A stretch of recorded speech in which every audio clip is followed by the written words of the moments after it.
Hello, y'all. It's Lucy again.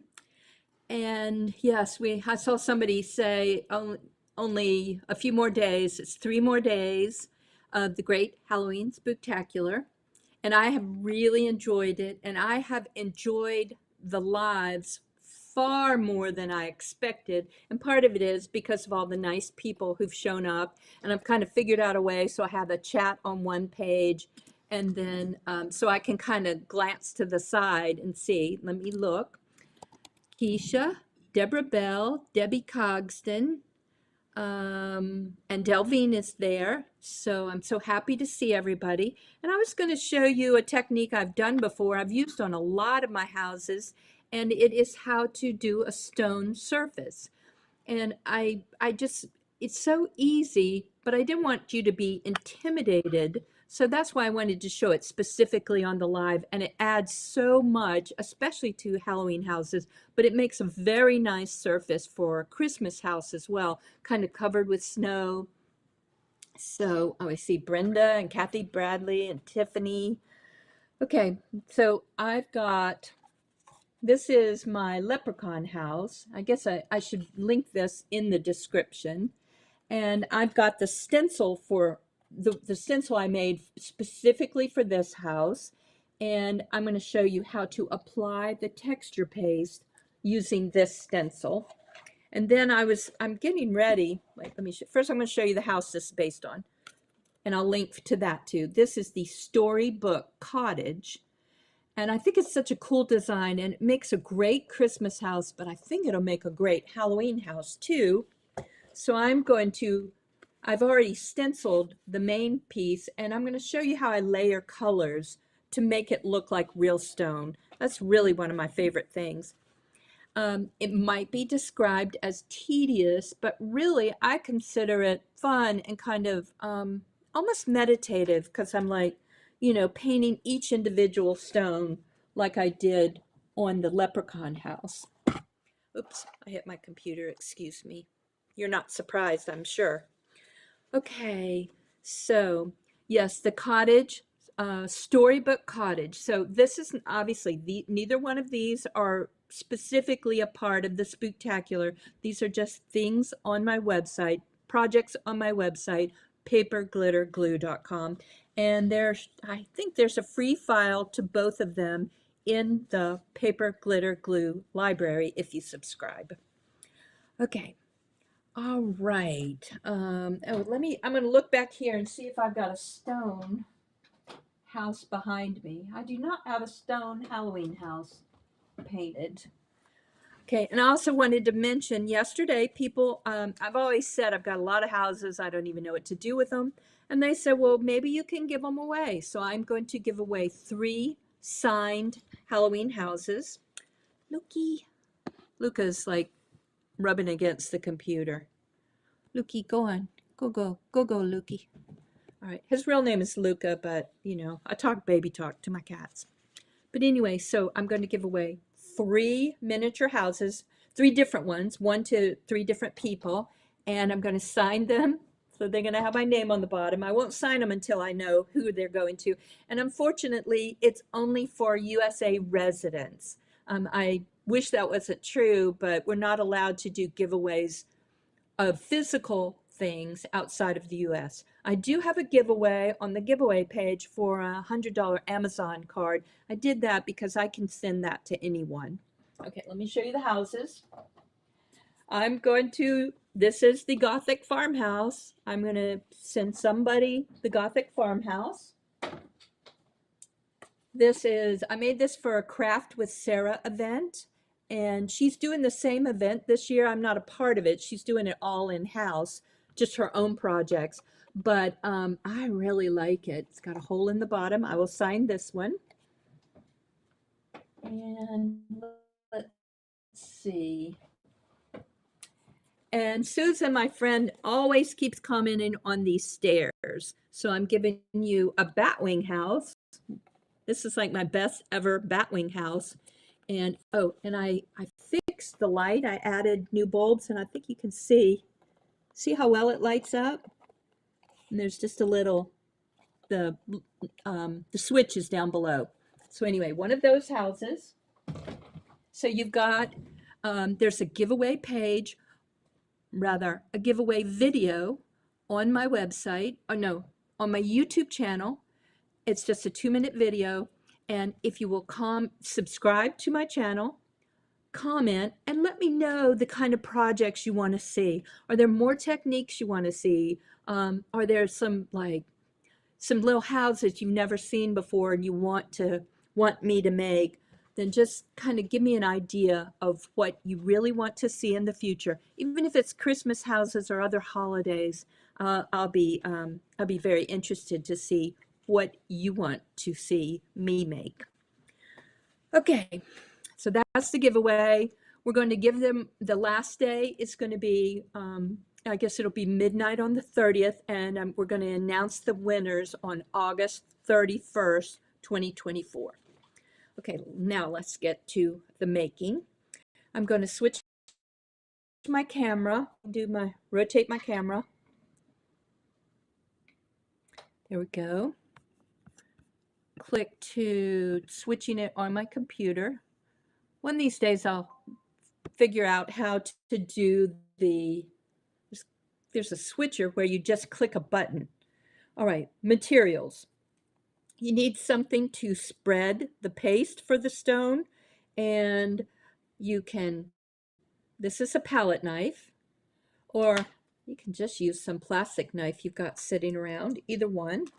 The palette knife has a straighter edge. The regular plastic knives don't really, the edge isn't perfectly straight, but also sometimes you can use the serrated edge and make the stone a little rougher looking. You need some kind of paste. I'm going to use grit paste for the description. And even though this little bottle is fairly expensive, it's amazing how long it lasts. You really don't want a thick layer of stone. You want just enough so that it's just raised slightly, about the thickness of the stencil. I cut this stencil out of it's called like a plastic paper. It's called Yupo paper, and it was just easy to cut, so that's why I did that. You can buy stencil material that will cut on your Cricut. I actually bought some one time, and it was too thick, and it was just kind of a nightmare, and I kind of gave up. So I've also made stencils out of cardboard. So it's not it won't last as long, but it has kind of a nice thickness, and that worked. But I'm actually using this kind of plastic paper, Yupo paper. And then, here's another version of texture paste that comes in a bigger jar that's a little less expensive. And then you need variations in color for painting your background. So your stone colors. I'll probably use a gray for the background for kind of the mortar, and then sort of layer different colors to bring the stone to life. Brushes, and I got different sizes. I'll probably apply the background color with a thicker brush, and then for the size of the different stones, sometimes I'll use like a much finer brush. Water, paper towels, painter's tape. I always the stencil. I talk about being messy and kind of clumsy. So if I tape the stencil down, it won't move while I'm applying the paste. And I think that's it. So I'm going to apply it here, but then when I do the painting, these two are already dry. So I'm going to paint on the stones that are already done. Okay, first, let me get my knife. I'm actually going to use the palette knife. It is simpler. Oh, and it's also flexible, so that's kind of a nice thing too. This is my grit paste, and I don't know if you can tell, but it's I've used a fair amount, and I'm just going to put some down. I think, and I have a little $9 product in my shop at shop.paperglitterglue.com that has some brick stencils, and I cannot remember. I do have some some stencils like that, but I can't think right off the top of my head what house I've used them on.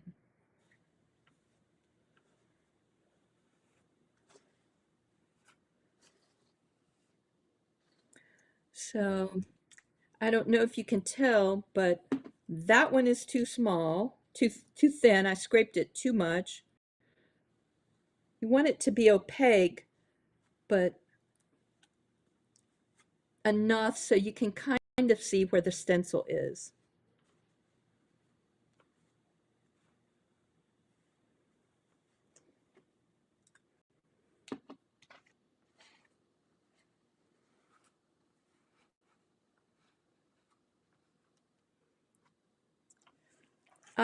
This stone stencil, I believe, is part of the leprechaun house. And like I said, I'll go back afterwards. I forgot to add it. I'll add it in the description of this video.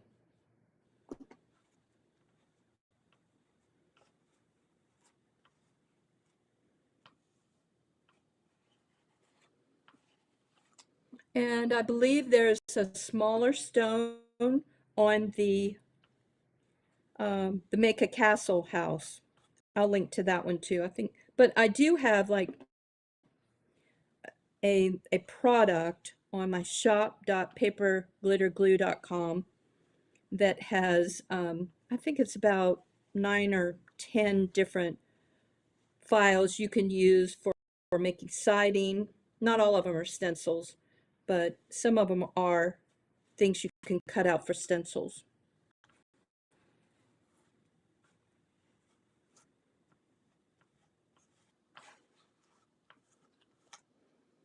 Okay, so I hope you can see, get an idea. I'll lift this up. Once I get all the paste applied, I'll lift it up and show you. And I always do tape down stencils whenever I do them. You just don't want them to shift during this process. Okay, you can put the excess back.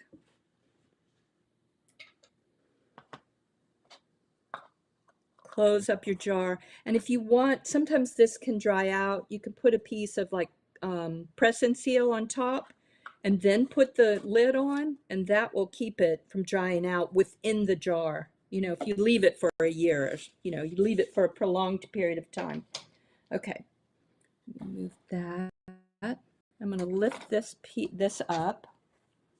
Okay, let me see how it looks. Okay, do you have an idea of how thick it is? I hope you can see.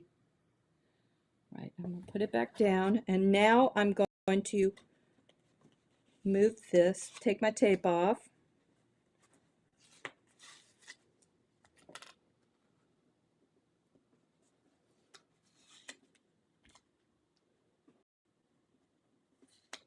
Oh, Nancy said I was a good teacher.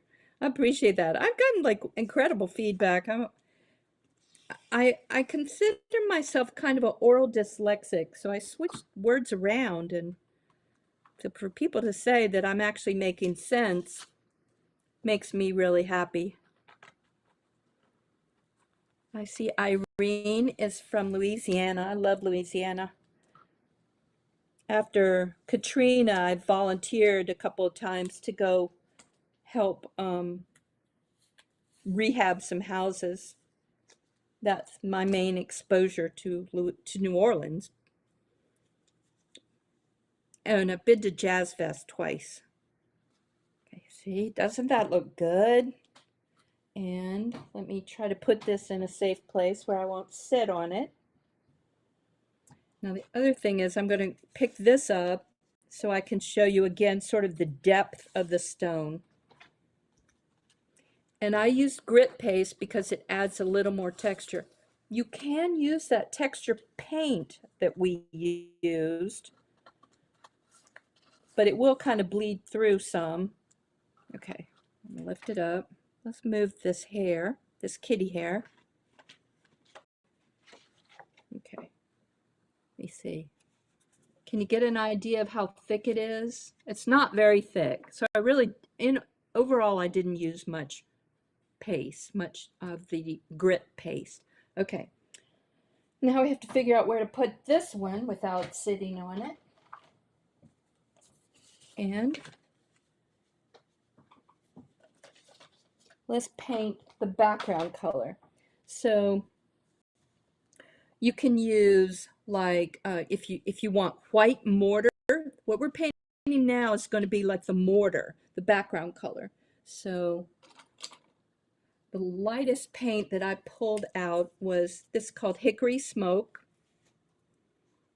and it's kind of it dries slightly darker than what you see on the screen.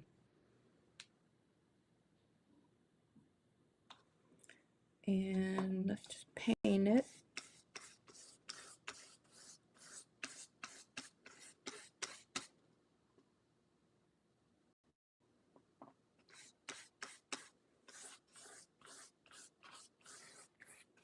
Oh, I should have already painted this. I think this is the easiest way to get the mortar done first, because it's almost impossible. I mean, I'm sure there's a painter somewhere who can do it where you paint between the lines, but now talk about tedious, that would drive me crazy. So I paint it all as one color first.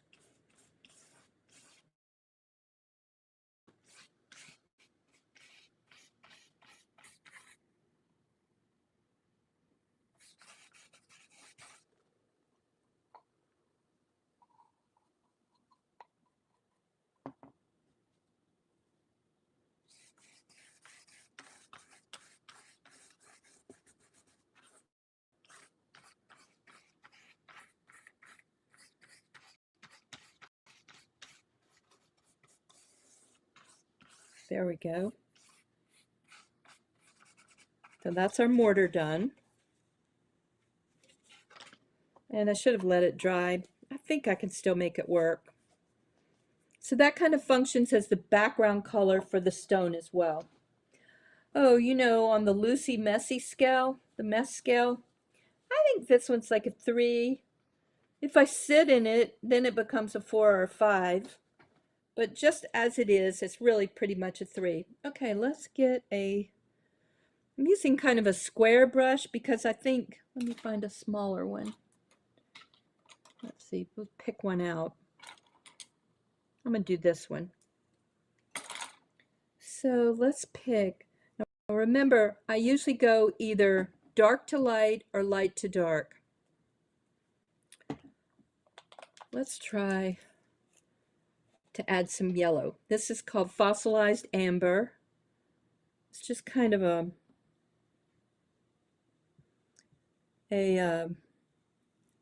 kind of a orangey yellow, or a muted yellow, sort of a diluted. And even though my paint's not dry, I'm kind of mixing the colors. And sometimes what I do is I just kind of go through and apply a color randomly, because I don't want my stones to all look the same. Yes, yes, I do cut it before the cutting machine, before I use the cutting machine. And the reason for that is you just don't want to be cutting through something textured like this. So I do cut my pattern before I apply the stone. The reason I didn't for the demonstration was just because I didn't have one prepped. And you see, even mixing it, even though the gray color is not dry, it kind of mixes with the yellow. So I'm just kind of getting various shades. If you look at real stone, just so many different colors. So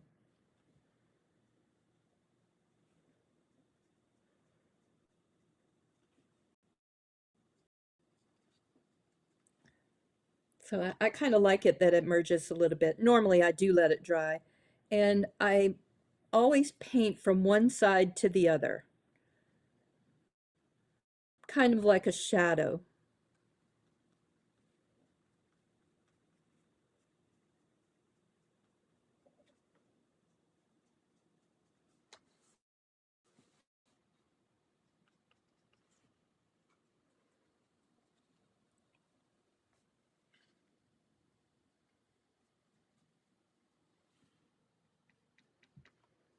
Yeah. So.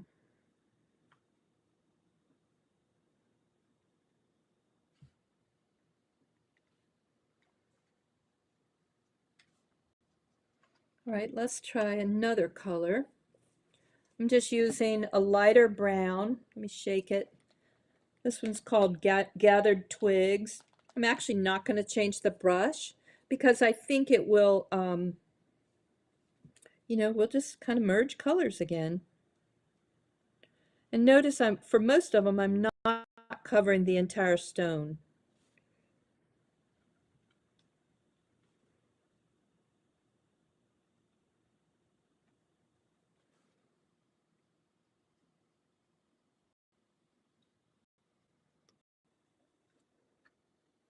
Yeah, this might be my castle stencil. I'm not sure.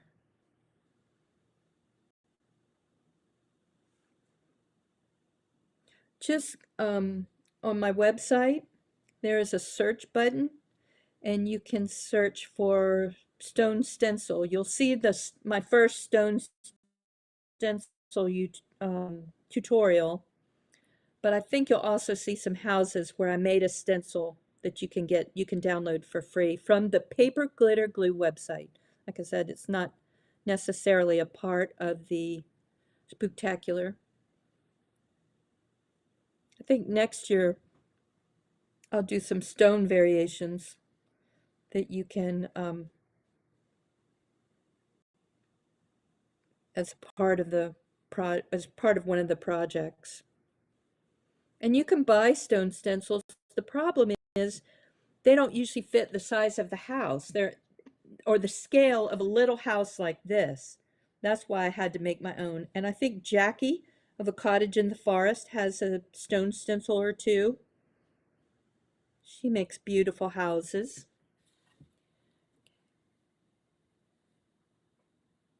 Yeah, Kathy Bradley said she had trouble cutting acetate. That's why I finally just went with the Yupo paper. But honestly, you can do it out of cardboard, and then you could cover the cardboard both sides with Mod Podge, and that would seal it, and it would last for a while. If you used it over and over and over, the cardboard would probably absorb some moisture and wouldn't function quite as well. So I think even with these basically 3 colors we've got down so far, that you can see we're already getting kind of an idea of stone. We're building up layers that make it visually interesting.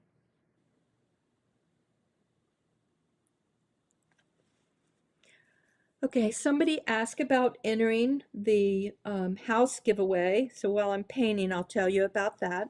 There is a video on my YouTube channel, and the rules are, first, you have to be a U.S. resident.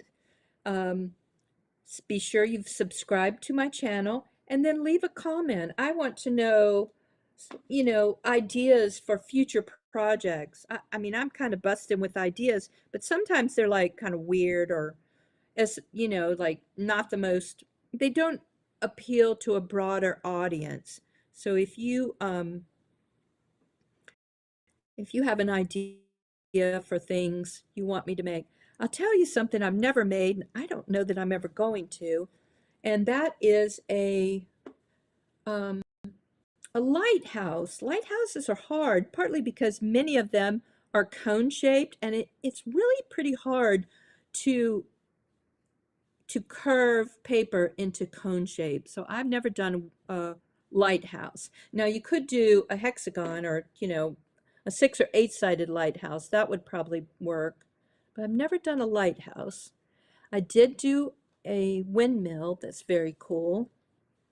And another thing I've had challenges with is Adobe. People have asked me for an Adobe house. And I just haven't seen designs that I'm crazy about. I've seen some Adobe churches that look really good, and that may be what I'm going to do with the Adobe house. And I think it'd be neat to, we can do a good surface for the Adobe, kind of a plaster. Flexible cutting boards, I don't know about that. I do know of something. my friend Emily has used like file folders because she made those ear protectors during the pandemic. There were people having to wear masks all day and their ears were getting sore. So there was a way to use an ear protector, and she used file folders, those plastic file folders, and knows how to cut those. Okay, they're deeper brown. I'm trying to stay on the stone, but sometimes I get into the mortar. I need a darker one, I think.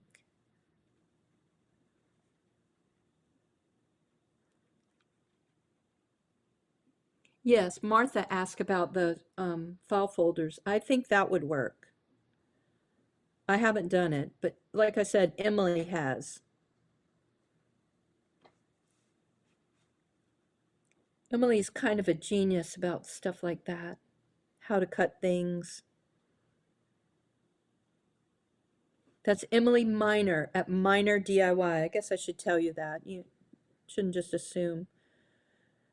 I have a group of crafters that I kind of have known and worked with and shared files with and shared projects with. Um, and she is one of them, and she's actually the only one I've actually met in person. The others are Jen Swift, the Procreate Queen, Amy Romeo, the Earring Queen, Faux Leather Queen, and oh shoot, Joa Crandall, who's kind of famous for her letters. She does really beautiful letter work, and I don't know how to say this word, mandalas. But now she's kind of going into some AI generated images. She's kind of a genius that way too. Jen Starr, who did that retro 80s layered shadow box. And oh, I know I'm forgetting somebody. Oh my gosh, there's six of them. Amy, Jen, Emily, Joa. Oh shoot, feel so bad. Amy, Jen, Joa, Emily, and me. That's six of us. Yes. And so we kind of have been teaching each other how to do stuff. So, but Emily's the only one I've met in person. But I've been in a group with them for 6 years. It's it's a pretty good group of crafters. We all started out. Okay, see, doesn't the stone look good? Okay, let's add this is my deepest, darkest brown coming up. Ground espresso. So we're painting the stone. I saw somebody said they're late to the party, but that's okay. We're still here.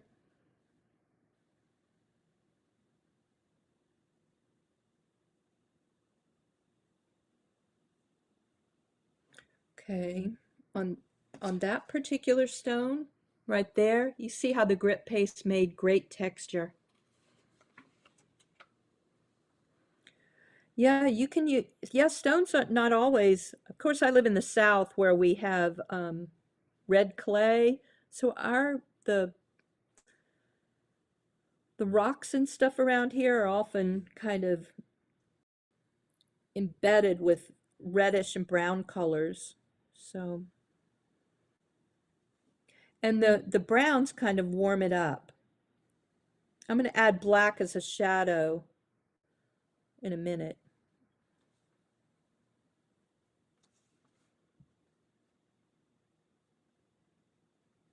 And you see, I haven't changed, I only changed the brush, I think, one time. So that's kind of nice that you don't have to have a brush for every single shade. I just added way too much paint for that one. This is time for the paper towel to come out.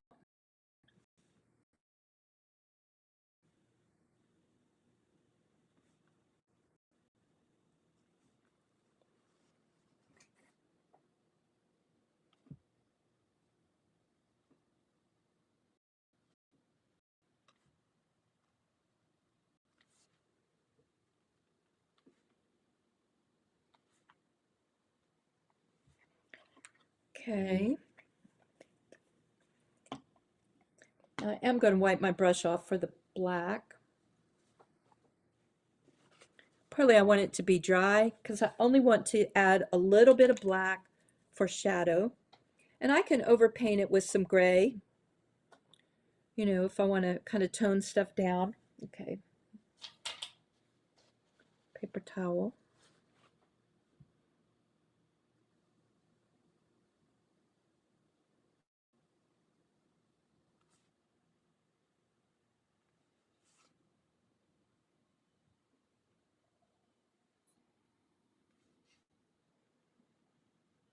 And since I want it to kind of function as a shadow, I'm kind of doing it on one side and sort of down at the bottom for the most part. Obviously I didn't there, but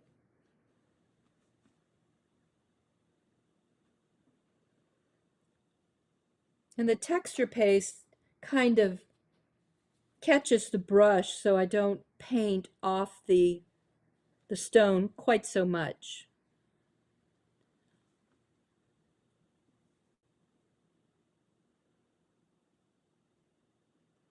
Yeah, in terms of the group, the people who made projects were Jen, Jen Swift. She showed us how to like make some really cool surfaces for our houses and in Procreate. And she also shared some photos that you could kind of use to make siding. And I think she had stone and brick too. A lot of people used them on their Raven's Crest bookstore. Emily did a twist and pop card, and today her project is frames. She did some really cute window pick photo frames. And Joa did the boo letters. And then Jen Starr did the retro 80s shadow box, which is like just amazing. Amy did not do something. She is getting ready to have her own event for, she calls it Halloween. So she didn't have time. Plus she's like, I don't do paper. I was hoping she would like do something with paper. And her faux leather is much like paper, but stronger. Okay, I think that's kind of demonstrated enough. I've jabbered a bit. And I'm going to wipe this. My bottle leaked. Okay, see, now we migrated to mess level 4. Usually what happens is I'll get it on my hand and not know that it's on my hand, and then I start grabbing other stuff, and then the mess level expands.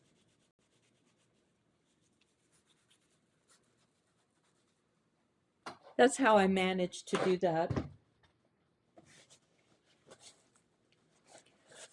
Okay, so I didn't paint the entire thing, and since I want this to be a Halloween house, I will make it darker. I want it to be a little more kind of mysterious and stuff. So I'll add more of the darker brown and black, and so I'll make it darker. But you can see, oh, I'm hoping I'm in front of the camera. So you can see it really mimics stone well, and that was what, 3 or 4 layers of paint. So I recommend you do this where maybe something's on in the background that you don't need to watch, but you can listen to it, or maybe a family member's like blah, blah, blah, blah, blah, talking to you, and you can just do your meditative thing and just kind of listen. Okay, alrighty, let's see, 2:34. So I believe that's it for today. Tomorrow I'm going to show you just how to modify tomorrow's file. I'm pretty sure that it's one of my projects, and I'm going to just show you how to modify it so you can make it into, you can use it for different things. And then the final day, it's really, I'm going to ask you what's next. So enter the giveaway on a little short video on my Paper Glitter Glue YouTube channel, and tell me what you want to see me make. so I can help you. I'm going to change computers, not computer, cameras. Rotate my light. I'm going to look and see if I've got any other questions. Oh, okay. Deborah says she's going to have to go around and look at house texture. Okay. I see Brenda. I'm glad you. And oh, and I don't like to wear gloves either because I do like to feel what I'm doing, and like what was a stone. I like to feel it and kind of. So I'm looking for questions. And Delvine, I will probably be doing some intermittent lives, and so I'll send out an email. I won't be doing them every day. I'm actually going to sleep for a while, take lots of naps, so I'll let you know when I do that. Okay, alrighty. I appreciate all the nice comments, and I hope you get some fun crafting and make some photo frames today. And I will see you tomorrow. Okay, y'all take care. Bye.